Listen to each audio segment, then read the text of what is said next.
Oh, we're live now. Oh, that's what mine says. Welcome, Chris. Hi, everybody. Welcome to our fifth live stream from the Christine Class and Gallery. I'm, of course, Christine, and joining me today is local artist and designer Chris Kuzmanovich. Hi. Cheers, Chris. Cheers. Ding. Ding. I'm always going the wrong side. Yeah, we did it. Our glasses were social distancing. Yeah, exactly. Yeah. Join us for a glass of wine. I know I forgot to mention that the last one, but these informal talks, it's good for us all to kind of, share a little drink, across the city together via this live stream. As a lot of you know, we're doing these weekly on Fridays at 5, connecting with a new gallery artist each week. And we are moving to more of these online experiences. The gallery is set to kind of open for 2 days starting next week. We will be open Fridays and Saturdays from 11 to 4. To the public, but will otherwise be by appointment only in the interim. We just kind of want to see how it all plays out and ensure that everybody has a very kind of safe and happy visit when they come. So that's the scoop. Starting in June, we will be open Tuesday, Wednesday, and Thursday by appointment. So you can reach out by phone, social media, email, however you want to let us know when you want to come in. Or alternately, Fridays and Saturdays, 11 to 4, we will be open to the public. Every time, and I gotta say it, support artists and support local. This is the time to do it, folks. Next week, June 5th, we will have Carl White, local painter Carl White joining us. And then the week after that, on June 12th, we will have local artist and tattoo artist, Carrie Arthurs. So I'm going to do a little introduction of Chris, and then I'm going to let him introduce himself a little bit. So Chris Kuzmanovich is a Calgary-based creative. Bless you. Was that me? Oh, I just coughed. Did it sound worse or something? Well, it kind of does, but Okay. we're all sharing. We're all sharing. This is informal. Big gulp of wine and then a big burp. Can't have a better opening than that. So Chris Kuzmanovich is a Calgary-based creative, originally from the Northwest Territories. He studied interior design at Mount Royal College and worked within this field for several years before establishing his own design firm, CVK. In 2007 is when he did that. His work in design naturally led to this pursuit of art when he began painting as a self-reflexive practice over 10 years ago. Since then, he has become known for his bold abstracts, which often contain suggestions of architectural forms. Like this beauty behind me, which is one of Chris's paintings from his last show, 50. And we will be talking a little bit more about how Chris uses his creative practice as a bit of a diary, a journal, a way of journaling his life visually later on in our talk. But Chris, introduce yourself a little bit. Okay, I think, well, you said just about, I think, everything about me right there. Originally, yes, from Yellowknife, Northwest Territories, and moved around a bit and grew up a little bit in Saskatoon, and then went back to Yellowknife. I moved back to Yellowknife, I think, when I was 17 again. So 17 to 25, I think, is just a huge growth period. So I will always sort of consider Yellowknife, as I was born there, but as my home. I think that's where I met a majority of my lifelong friends. And so, yeah, I came here in 94 to go to school, and 2 years later I was done. And then, as anyone who graduates from school works in a restaurant, right, for a long period of time, and then it slowly sort of started. And so I worked within design for a couple other companies, and then went out on my own in 07. So It's just been kind of like that and this and this and then that, but whatever. Over the years, when you said that I have been painting a little bit more than 10 years, I think 10 years is sort of that line that I started to take it seriously. Right. I was going to say, and that's what I thought too. Like you've been painting Yeah, for a lot longer, but that is yeah, when you truly kind of felt yourself a painter, because, yes.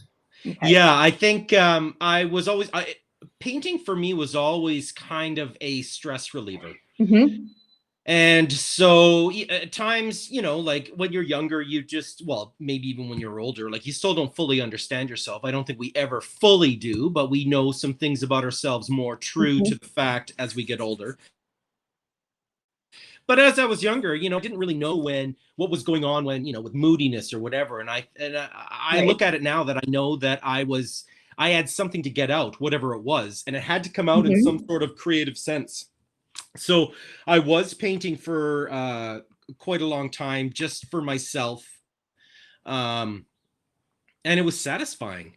Mm-hmm. And then it wasn't until around 07, 08 that a close friend of mine, almost a sister, Denise, had said, you should paint for Demetra, another friend. And so I did. And so Demetra loved the painting. And Denise was like, wow, can you show this to my client? And I was like, Oh, what okay. the F? Okay. Why would I do that?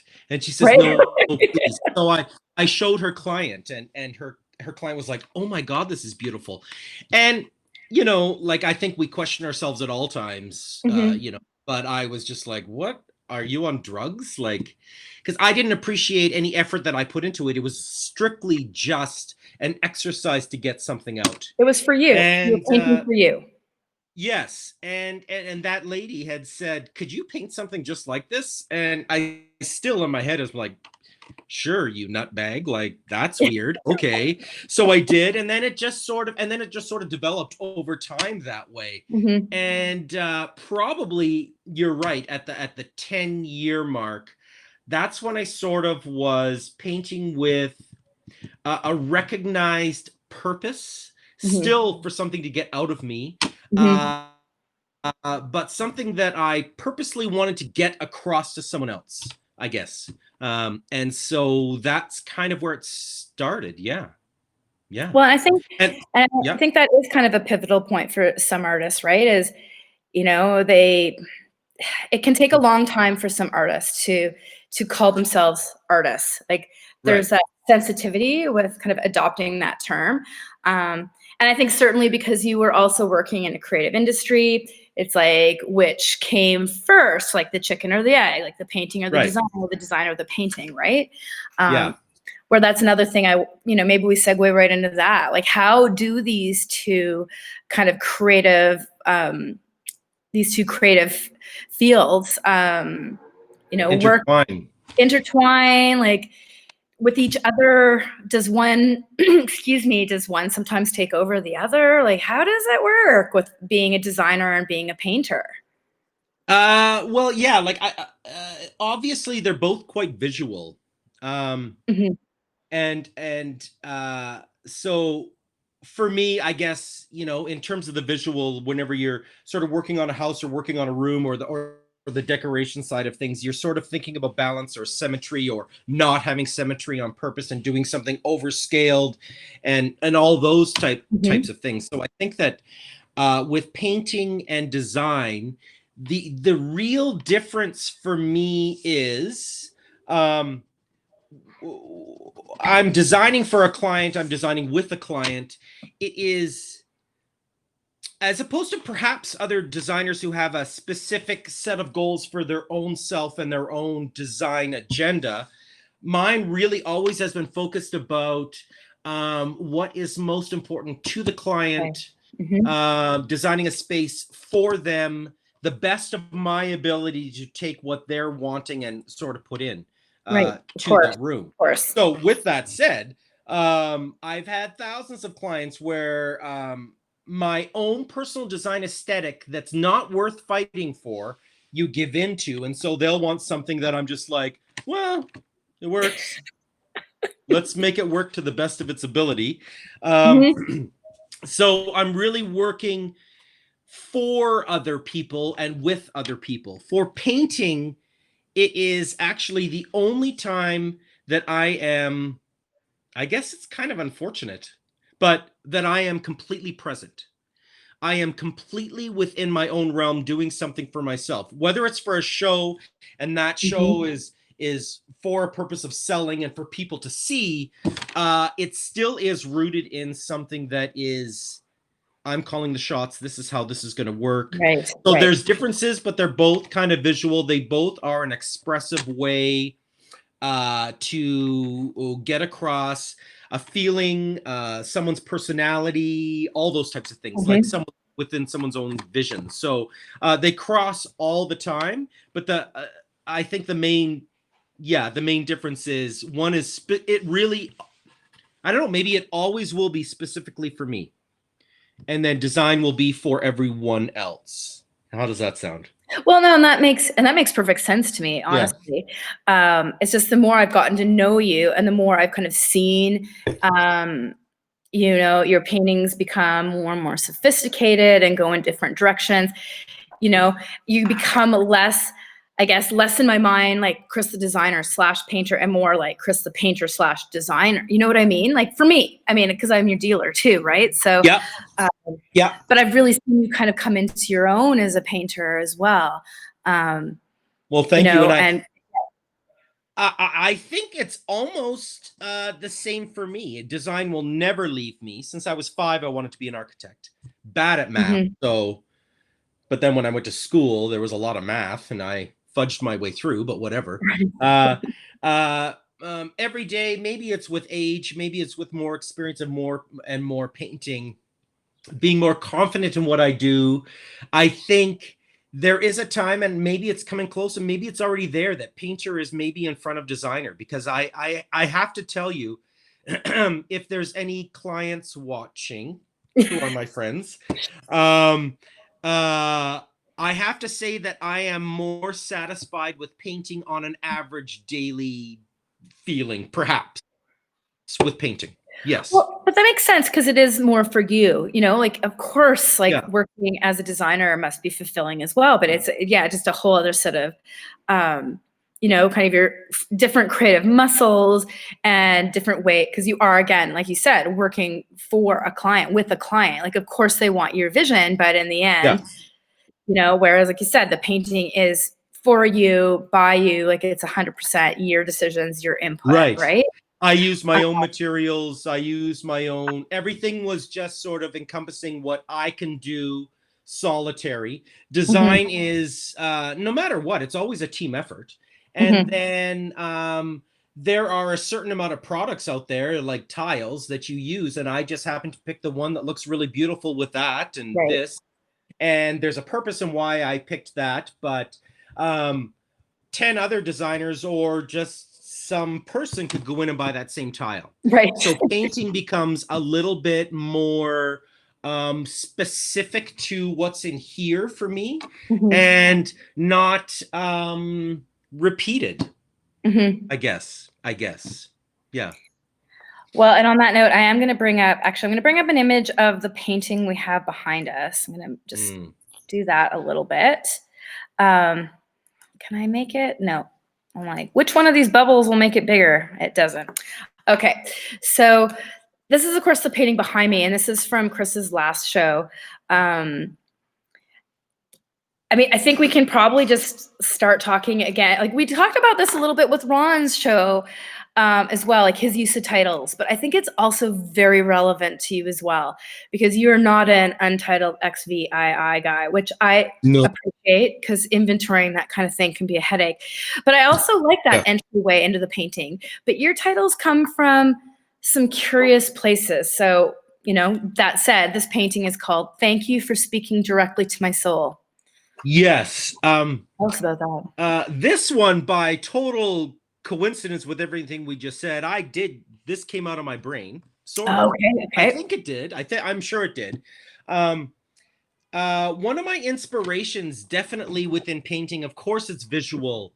It's of course it's trying to, like, the seed maybe is something that I've seen or something that I'm conjuring up in my head. But a lot of my paintings come from words.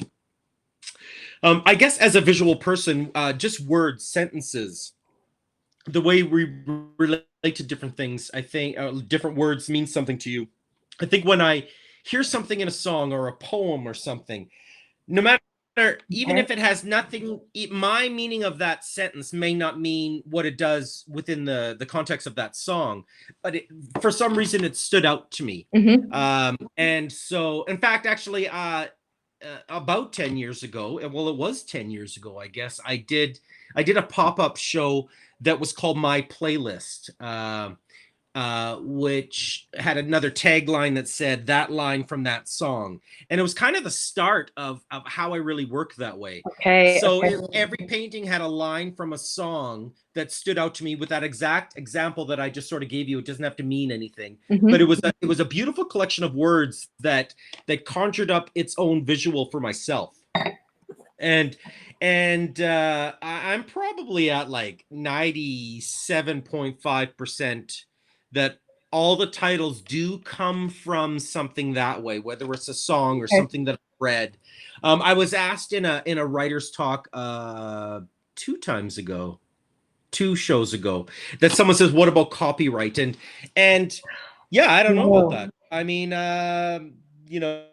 like, I don't know about that, but I'm going to use it until perhaps someone said, "Hey, don't." Yeah. So, I mean, I uh, don't either. You'd think with so like, show titles, poetry. Like I have another artist too. All of her titles are lines from famous poetry. I don't know. I mean, yeah, Yeats hasn't, or Yeats's estate or his people haven't come after her yet. So right. Well, I I, think that if someone was sort of sitting back that had written some amazing song and this was a really interesting line, and then they've got a problem with me, to me, I find it a compliment because I've taken a line from their song and I've done something visual of what it means to me. I think it can only, yeah, you've I kind of don't taken think it to a anything I do different is important level. enough to add to a song, but yeah, like it can add to your experience to that song or that painting because you like that song. This one in particular was from my show 50, which Hmm. was all about me turning 50. I had done a pop-up show when I had turned 40. So when I was Right. turning 50, I thought I'm gonna do that. And so what it was it was I sort of looked back through journaling and through my schedule of looking at different things that had happened. And Hmm. if you know me, which you do, Yeah. 10,000 things happen to me every month that has a good I story know. behind it. I know. Um, but I sort of squared it down to like a sort of this kind of Those great emotional stories. thing, push and pull, whatever it was going on for me that month. And so this was from December of not last year, but I guess it would have been the year At before, 2018. 2018. At Christmas time, I had to stay in town, which isn't bad, but I like to be away. Yeah. And so I had volunteered for the drop-in center downtown. Right. That's right. And it was Christmas Eve morning, and I went in not knowing what this was going to be like at all. And I remember going through all the rigmarole and getting your gloves on. And the first plate of food that I put down, this guy looks at me and just says, "Thank you so much." And it was so heartfelt. Right. I just remember standing there going like, sure, it's just food. And then, after about the third person, you're just like, I mean, not that I thought that I was really amazing that I did this, but there Mhm. was a whole other thing that opened up, Right. Right. that of helping, of giving back. Uh, I've said or like 1,000 times, like we were talking about. So everyone should be drunk by now if you're drinking on ums. Yeah. Um, No, we made this is but a side note. We uh, made a joke about this. Like, you could get pretty drunk if you took a sip every time I said anyway.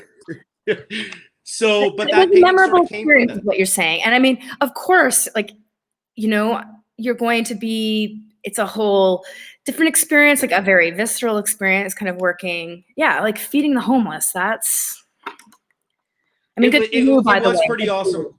I had never been in a situation or been in a room of so many people that literally you like you could feel the gratitude, like you Mhm. just knew Mhm. that they really appreciated that you were doing something, and I appreciated sort of that feedback, and I guess, and it just put me in this whole different, I was just in this different mode, and I'm, it's like, it's almost cliched, it's just like all of a sudden you start to think about, like, my God, why do I have so many things? My God, why all my first world problems? Like, Right. you start to chip away at them, and you're just like, you know what?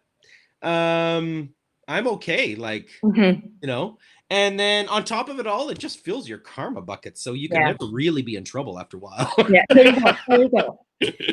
Well, and I So particularly love your handling of paint in this painting as well. I mean, you can't really you can kind of see from the pictures, I guess, but just the way you've kind of scraped the paint back to reveal these lush colors underneath, I particularly love. And there is a lot of kind of mark making that you're not going to see.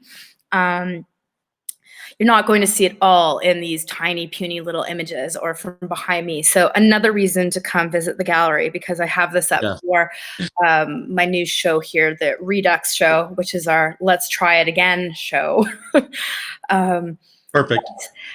I'm going to bring up another painting here because, again, Okay, this one has an interesting title as well. This is Giving Away the Demons That Remain Inside. so that was of course from the 50 show. That Mhm. was from February. I remember that after the experience in December, after the experience of serving there, I sort of made it a mission to do that more often. Try to do that once a month or a couple times a month. Mhm. I wanted to sort of keep giving back, and because I was doing that, I also started volunteering as an art teacher for the Dementia Society, Right. Club 36. Mhm. And it was because of all that that I started to, I don't know, it was healing within myself. Mhm. And around the February time, it was just sort of one of those things where you were starting to feel better, but you had all these sort of things that were just that kept you down, but they were starting to release. It was, Mhm. you were starting to realize, like, none of Okay. this shit matters. Like, why have I been thinking about this for 3 years? Out, like, and so Mhm. that was just kind of about that. That was kind of about, like, giving away all this because I'm going to follow this new path. And so there's a portion about the title that sort of seems dark, for sure. So that painting could have been all like chocolate browns and blacks, and it could have been perhaps just looking like this. I wanted to use a color like kind of like this navy or this midnight blue, Mhm. because I wanted to sort of get the feeling that, yeah, you're giving away these demons inside, it's all leaving, and you're going to wake up in the morning sort of in a different place every time these are sort of leaving. And so I Right. wanted to use a blue that sort of was, I don't know, I want to say like a nighttime color that just sort of Mhm. showed that it never went that dark. And then in the morning, all that sun comes up the same way it does every day, and you're just a little bit more healed. And so all that color coming through is sort of, like lots of the reds are kind of like a little bit Mhm. of an anger and passion and things like that leaving. And the yellow was kind of representing this, like the start of a new day. Mhm. So it still is sort of dark in tone, but definitely to me, like, not dark sort of in feeling of this painting, and the blue does sort of change that.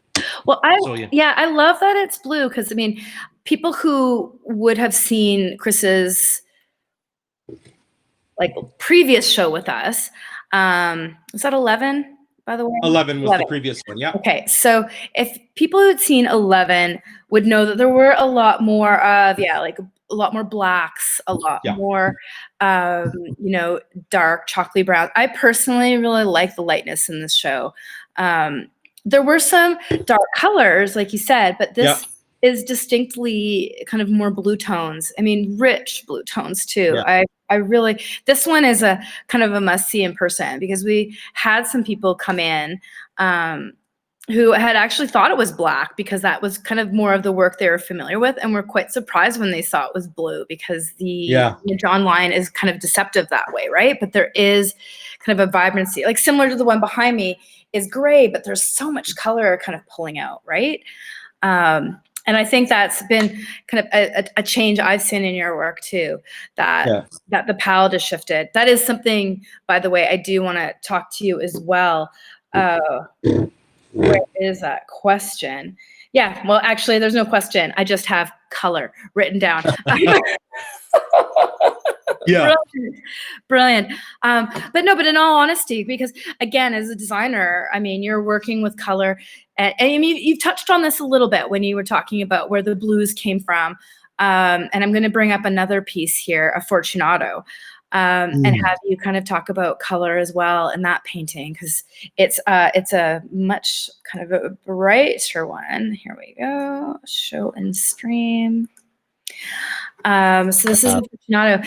And again, I really love this kind of bold, like unabashed use of color.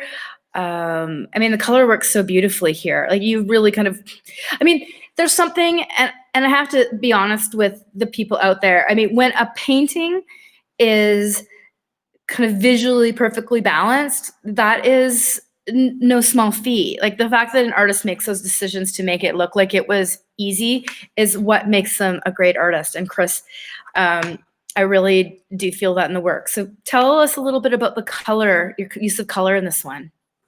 Well, it's really funny because this one is really colorful for me. And so a lot of people can say, oh, you use color, but I always have color that is coming some sort of from behind, which this is.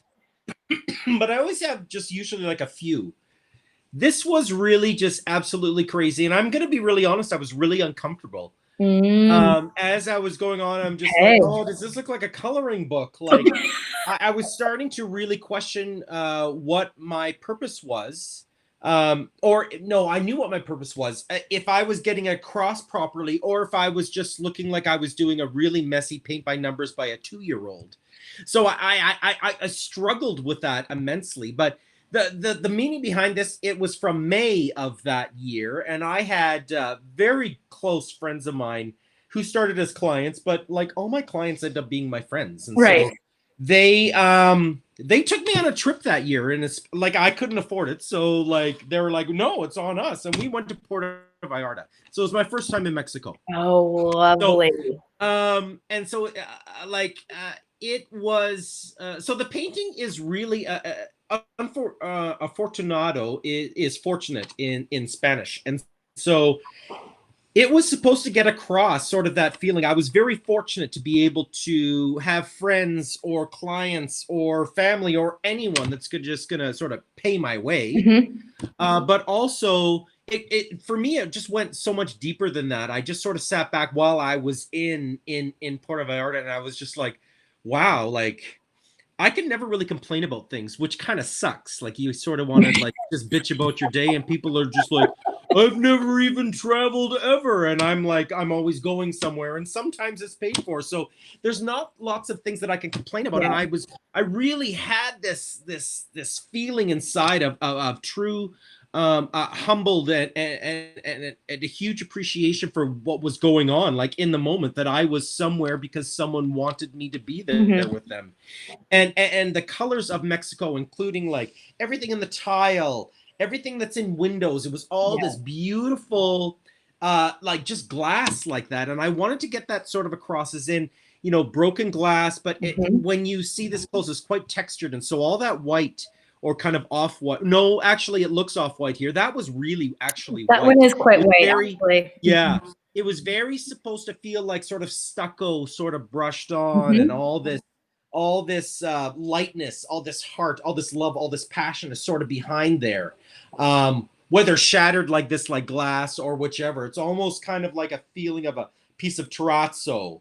So, yeah, like that's all I can say. I love that painting, and it's one of many times that I went out on a limb. I did something sort of a little bit different for myself, and I never really knew if this was good or if this was like a coloring book. Like as it was at my house longer, I got this full appreciation for it, and I just kept saying like, I think you're like onto something. Like you really got across what was in my brain. But to really see it, I was like, well, I don't know, until, you know, like you were just like, wow, this is you. Wow. I know. And so I got that reassurance back, and I thought, okay, like, you know, like you went out a bit, good, go out again next time, like, you know. Exactly. And, you know, and I think artists need to kind of constantly be playing and pushing themselves in new directions because, you know, there's nothing worse than looking at painting and seeing that it's soulless. Like that artist is like, Right. this is Yeah. my formulaic painting, you know, like there's nothing worse and you can spot them. I mean, if you, or at least I feel I can, maybe I don't, but I can also, you know, when you see something like this, where it's like an artist is playing, they're pushing themselves, they're like opening themselves up to a different palette. Yeah, this show really did blow me away. So again, people, Thank you. Check it out because we sold a number of them, but there are some in the back as well that we can still show you, including these ones that we're showing. All the ones that we're showing you so far are available. There's one we're going to get to here that is not, it was a commission, but it's an example of some new work that Chris is doing. So can I just go back there for a second? Yeah, go ahead. When you said soulless and you were talking about that you sort of feel that you can get that. I think for me, I agree. And I think for me, the word is authentic. Mm-hmm. So I think, I'm not sure 100%, but I think that whether you like my art or not, or you don't like abstract, you only like these types of things. And I've found like some people have liked some of the stuff that I've done that are in that mindset. Mm-hmm. I think you can really feel an authenticity coming from mine, maybe, or I know that I can feel when I'm looking at something and I'm just sort of staring at it, and I just, if it feels authentic, whether I'm really into it or not, you can sort of get a feeling like, wow, this guy really meant that. It's kind of like you don't really like the way Celine Dion sings, but I'm you know, like, boy, she must mean every single freaking word, right? Yeah. Like you get that whether you like her voice or not. Well, it's true. So I think it's sort of the same with this, right? So yeah. No, and I agree with that as well, because you don't necessarily, it doesn't have to be your jam, like that particular of art or music, whatever that you love. But you, like you said, you can tell when somebody's passionate about it and when it's just a formula, right? Yeah. And that is something that I have to give you credit for, because this show it was like boom. It's like I started seeing these images, and when I showed up, it was like, holy smokes, what have you been doing? That said, I want to talk a little bit about this last show, 50, and how it was a bit of a visual journal for your work. I mean, as you've been kind of explaining to people during this live stream, there were 12 paintings, and each of them kind of represented a month. And also, you know, so it was very much kind of like this visual journal of your life turning 50. So have you always done that, or like how, you know, like where did the idea of using your painting kind of as a bit of a diary come from? I think, I don't know, because I think that's all I know how to do. Okay, so it's always been that way. Okay. Yes, I think so. Like I had, before I was fortunate enough to join the gallery, I had quite a few pop-up shows, and they always had a theme. You know, my second show was called 40, actually. My second pop-up was called 40. My third show was called People of Interest. And so as a storyteller, I guess, like whether visual or, you know, speaking out of my mouth, like I think you talk about what's happened to you or what you know or how you feel about something. And so it's, I think, I don't know, I paint what I know. So People of Interest, what that was about is I had more than 12, but every painting was about a person in my life that had made an impact, whether they knew it or not. So it could have been a 5-minute conversation where someone said something that just turned a light bulb on. And, you know, like my friends Marla might have said this, you know, this advice like 60 times, but some stranger says blah, blah, blah. And I'm like, oh my God, yeah. So it was like something that was the importance of that sort of went into a painting. So it's always kind of speaking from my own soul or my heart or my experience or my brain. So I think that's just the way that I've That's all I know how to do. Yeah, no That's my different. answer. Okay, isn't that Yeah. interesting? Because I guess I didn't realize that either. I mean, I know I've known it since I've been working with you, but I guess I didn't realize that all the paintings were that way. Yeah. It makes sense now talking to you, of course.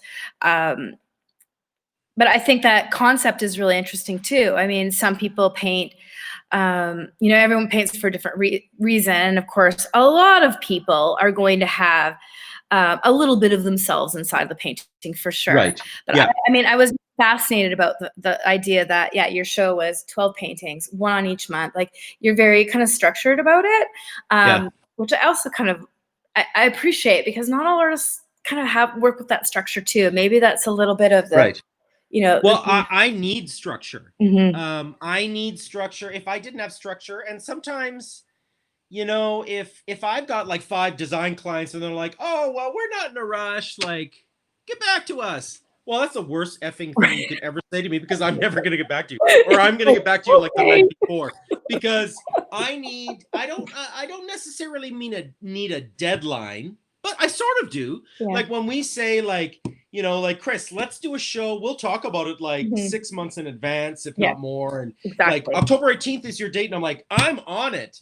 And then I sometimes start like right away, because I've already got something formed, but I take maybe 3 months to maybe even 4 months. Sometimes I've put a show together in 2 months, because I've spent that 4 months forming every painting or every purpose within my head. And then when I sit down and I'm in front of my canvas, I'm like this. I'm like, okay, so, but then it becomes loosey-goosey. It's like, oh, I feel like January, because maybe something had happened to me that day that made me sort of feel the way that January was supposed to come out. And then I'm in that moment with those feelings. And so that's kind of, I guess, how I do it. So it's all just me in the moment. Well, and speaking of which, we should figure out your next show, but that'll be maybe I've got lots of it right here. I know what it is. Well, I was just gonna say, like, you probably already have half of it planned anyway. So yes, I do. I do. So I actually had a plan before 50. And then I realized that I was turning 50. Not like I realized one day. Like, I was like, oh my God, I'm going to be 50 years old.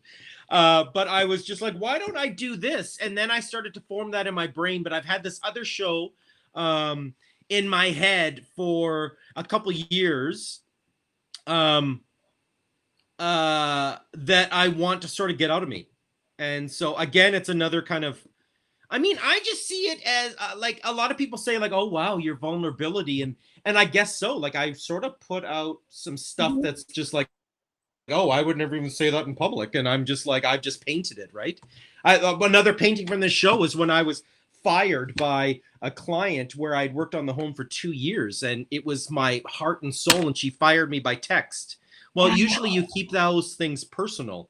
I didn't. I painted about it, and then I had to tell the story. And because of that, and because of this, like, I started on depression medication, which I'm not like, that's fine.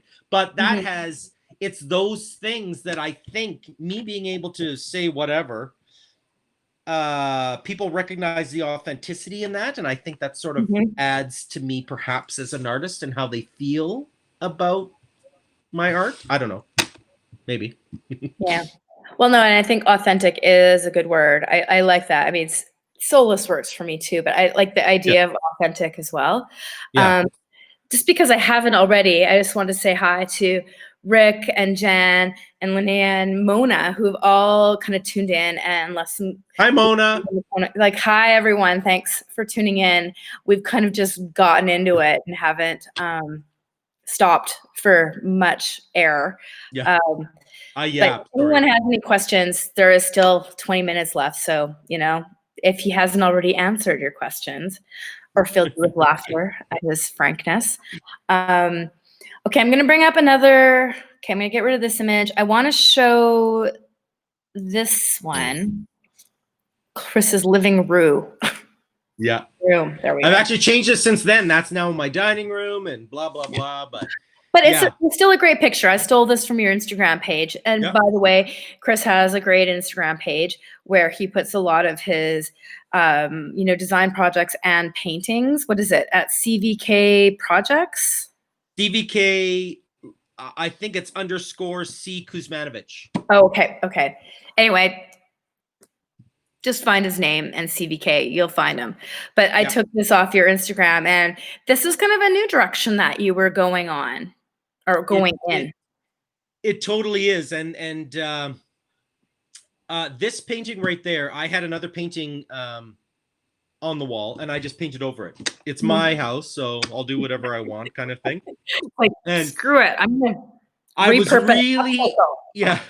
was really inspired by another painting, and I'm embarrassed to say that I don't know who the artist was, but it was a painting that I saw that I look at you look at any painting, and I'm like, what was this guy or girl? What was this person thinking? Like, what is this? Like, what does that represent? And I don't know. Maybe this person is that lucky person that it's just they hit the nail on the head in terms of symmetry and color, with just liking the symmetry and color. So it maybe sort of meant nothing. And so I wanted to not copy it. I wanted to sort of take the essence of what I got from that painting and sort of do something for myself that way. It's always a really good way to sort of test how you do. But I think we were talking about this a little bit before we went live, because you were like, well, should I show it? Because I was, like looking at another artist. But, as I said, it's like people go to museums and, even come to this gallery all the time for inspiration. That's just how creativity works, is we're looking at something and we're seeing like how, we're getting that visual input and then taking that ball and running with it and making it our own, right? Yeah. There's nothing wrong with that. And I just thought it was interesting because it also kind of shows both the design and your painting. But I like this kind of new direction. I like that you're playing. I like that you're always pushing. And I think there's some very interesting things going on in this painting. So again, maybe it's a little preview for the next show. I don't know. Well, you know what? There is edges of this that is sort of coming, that's sort of going forward. That's sort of in my brain of how things look for the new show. I had I don't know how to describe it. I can have up to sort of half the show sort of in my brain, that I can sort of see almost exact paintings to a certain extent, but also an overall wash of what this sort of looks like and what someone's first feeling when they look at this. And this in my living room sort of gives a little bit of a change there, and I want to explore where I can push that. And I really love this painting, and I'll be honest, this in particular painting has literally no purpose in terms of what I was feeling. I was just trying to get across color and shape, and just to try to do that, just to sort of play. And then when I was done, I looked at it and I'm like, holy crap, I really like this. And so I sort of went with that. And so, that's how that worked. Well, and I was laughing a little bit, but that's only because you're just so laissez-faire about it. But I mean, I think this is exactly how a lot of, for a lot of, the people watching this right now, this is how a lot of artists do kind of, that ember starts, from working on one, that pushes them in a whole different direction than they're in, because, again, they want, you have to play, you have to be kind of pushing, moving forward. So I'm curious to see where this takes you, because awesome. Well, me too, because I don't really fully know. Yeah, exactly. Well, if you had all the answers, then why bother, right? Yeah, exactly. I think and now we're going to come to the music portion of this, because I think this is a huge, we've kind of touched on it again. We've touched on this numerous times during our talk, but I'm always curious to hear about what you're listening. He made me the most amazing, what was it? I think it was 5 or 6 CDs. The gallery. Love them. It's just stuff that I'd never listened to before, mixed with some old favorites. Anyway, It was a genius mix. So I have a couple of this is a two-part kind of question, is Yes. how music, maybe unpack a little bit more how music plays a part in your art making. And then also, what are you listening to? What is your playlist during all this? What have you been listening to? So the first part, how music plays. I've never, honest to God, I've never painted without music, without headphones in my ears, because there is something about music that stops me in my tracks, takes me to, I don't know, it sounds all like, tell us when the shuttle lands, Chris, but it's like, it takes me to another place where I am completely within the present moment. I'm within myself. The only thing that is in front of me is the canvas and this voice in my head. And so when I'm about to paint, depending on whatever my sort of feel like, if I'm doing a show, like whatever the sort of overall feeling of the show is, I make a playlist of songs that affect me. And some songs, like, I'll have on repeat. Like, there was a painting that I did for a show called Strong. I don't know, like 8 years ago, 7 years ago, 5 years ago. And it was, there was one painting that I did that my, one of my closest friends, Margot, bought, that was based on a song by this artist named Banks. In any case, it was a remix of the song, blah, blah, blah. I came into my office, which was also my studio. I started at around 8 in the morning. I painted till 1 in the morning. The same painting, and I listened to the same song. It was on repeat. And then I feel like a crazy person saying that, but it put me into a zone that I didn't leave that zone until I felt like I was finished that painting. That's wild. And I was gung-ho. Like, I just painted and I painted and I painted, and I didn't let things dry. I painted over and I changed it, and it was just one of those moments. But that's a good example of music just takes me to a different place that opens up and allows this other maybe creative side to get out what it is that I'm wanting to do. So there's always a music playlist. Like on my iTunes, I've got like art playlist 1 to 5. And within those, some songs are repeated. Right. Like every 5th song, whether it's embarrassing or not. The show before 50 was 11. And that show, every 5th song, I don't care, was Delicate by Taylor Swift. Okay. There was something about the melody. There was something about the beat that floated that gave me a certain thing that I can't describe, that just, every 5th song was that song. And I played that playlist for, like, I did 11 in 3 months. Okay. And I had the same playlist the whole time. I might have added like 1 or 2 songs that I just sort of loved in the meantime that I got off iTunes, and I'm like, I'm going to put this on. But other than that, it remained the same. So music is something that opens me up. Yeah. And so, and that, I think that goes for my whole life. Like, I've been a music guy without playing any instruments other than clarinet, but we won't talk about that. My whole life. And so there, you know, like, it's kind of, there's kind of like a soundtrack, I guess, to my life that I can make a, you know, in old school terms, I can make a mixtape that has like Barbra Streisand, Woman in Love, with Metallica, Enter Sandman as the next song, and blah, blah, blah, because it's all over the map of what I like, because whether you're a cheesy artist or not, there's going to be something that, as with anyone, it resonates inside of you and it just stays there. So, yeah. And I appreciate that. I mean, I want to just say I appreciate that too, because, you know, I'd noticed that some of your titles, well, I think you mentioned in one of your artist talks once too, that some of your titles kind of directly refer to the music you've been listening to. Not all of them. Right.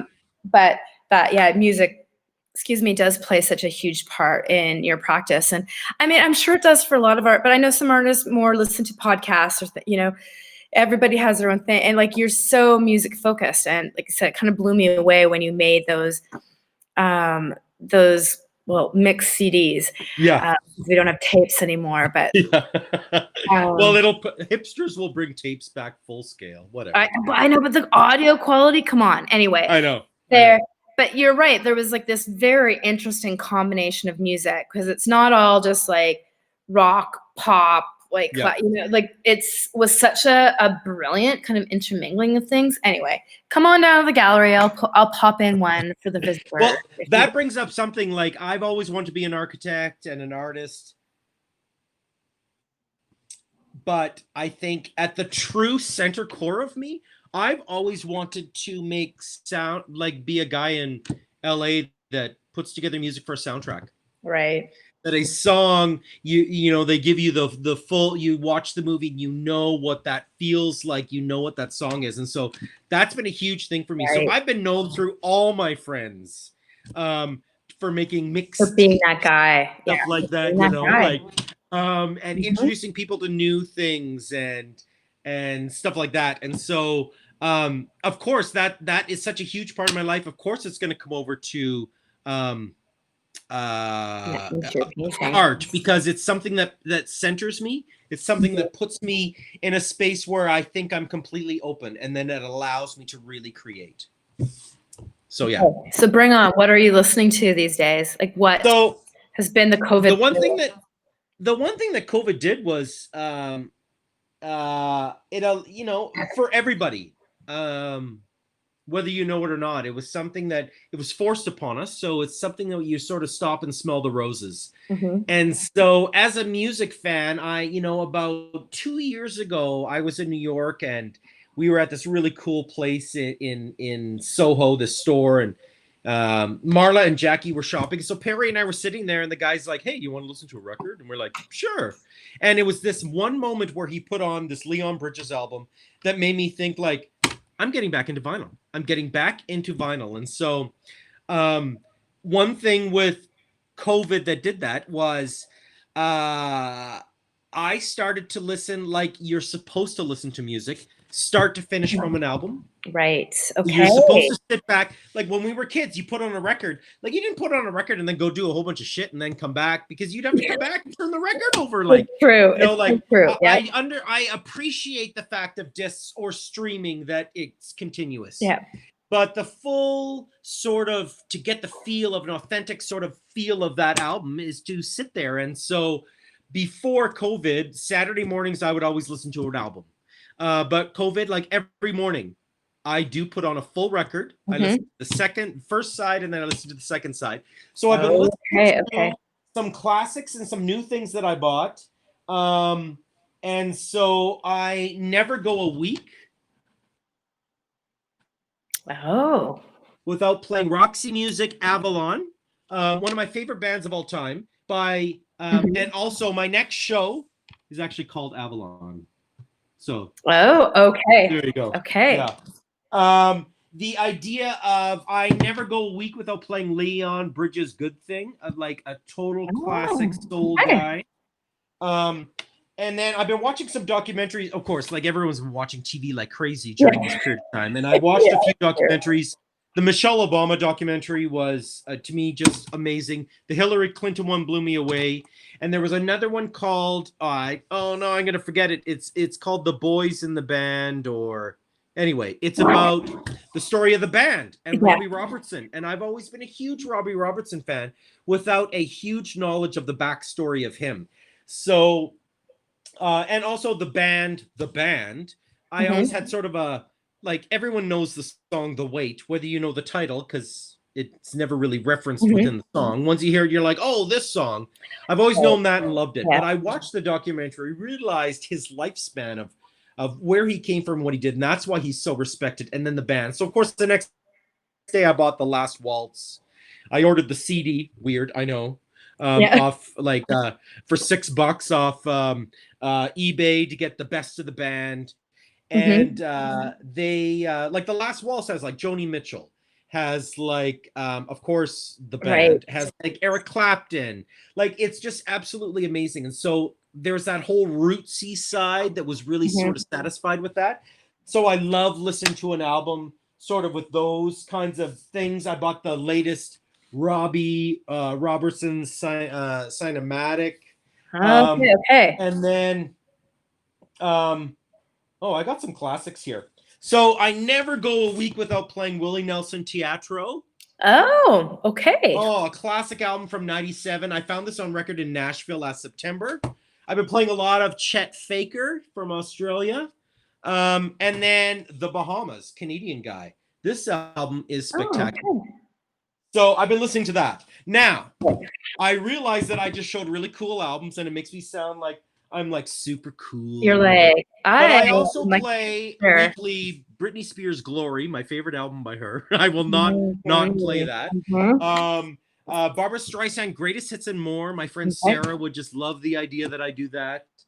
So I'm all over the map. I'm literally all over the map with music. But you know, like Brandy Carlisle, another kind of like this this album that is just like so like it has so much going on inside of it. I just love to listen to that. So between dance music and the band and the Bahamas, I'm like, that's what's kept me entertained. But you know, like for sure, like my mixes on iTunes and all that stuff is really great. But it's the record playing something in the original way that it was meant to be played, right? Even with the filler songs, is something that I just now can sit and just listen, and I love it. So that's my playlist. How's that? No, that's really no. But I didn't even know. Hey, Lori.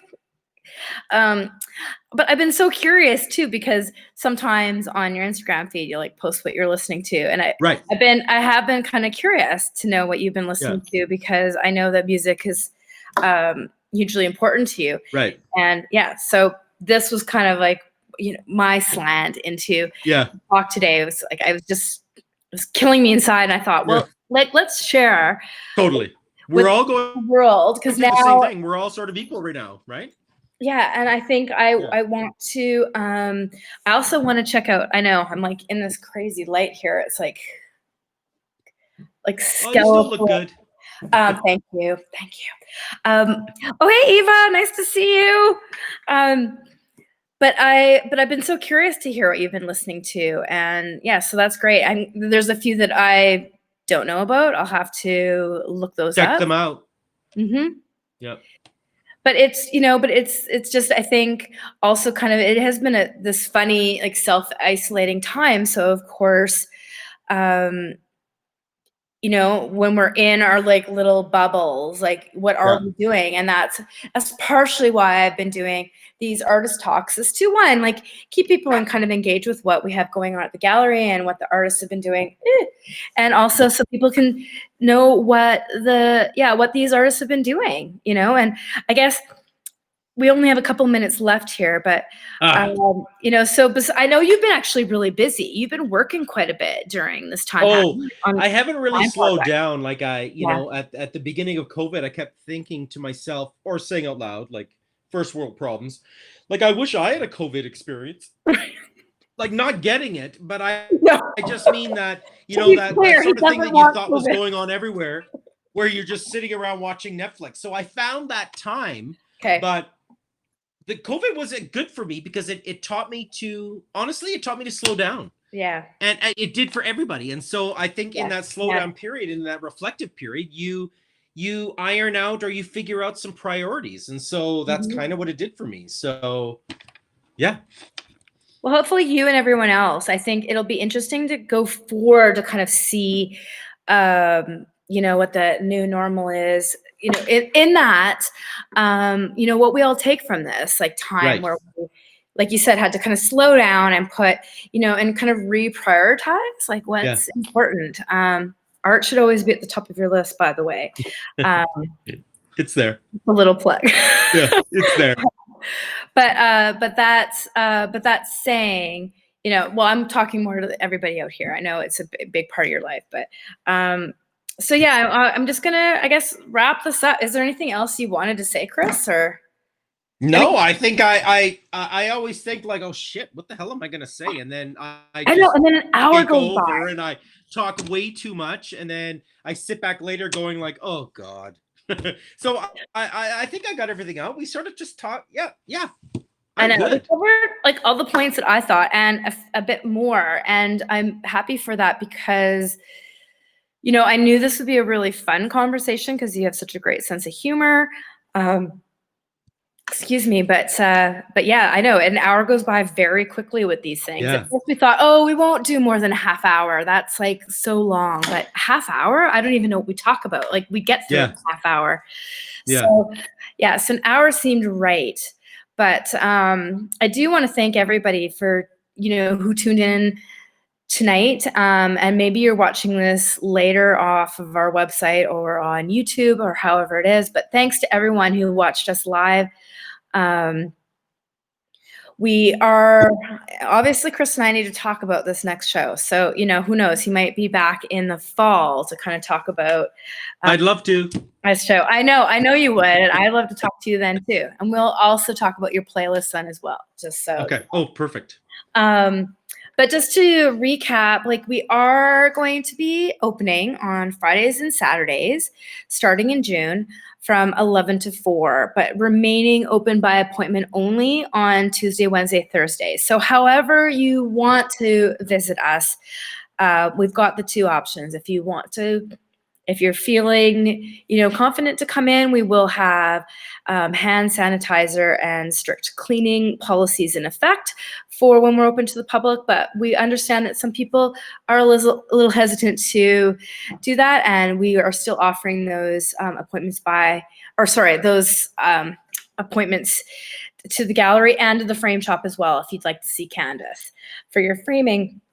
Excuse me, I've just reinstalled our show called The Redux Show, which is a little bit of a play on the shows that we had up in March right before we went into lockdown, as well as Ron Boak's show, who was our live stream last week, whose show didn't happen because of all this.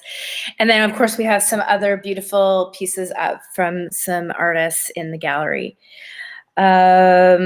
All the art actually that we discussed today, we didn't even get to your commission piece. All the art that we looked at is available for purchase.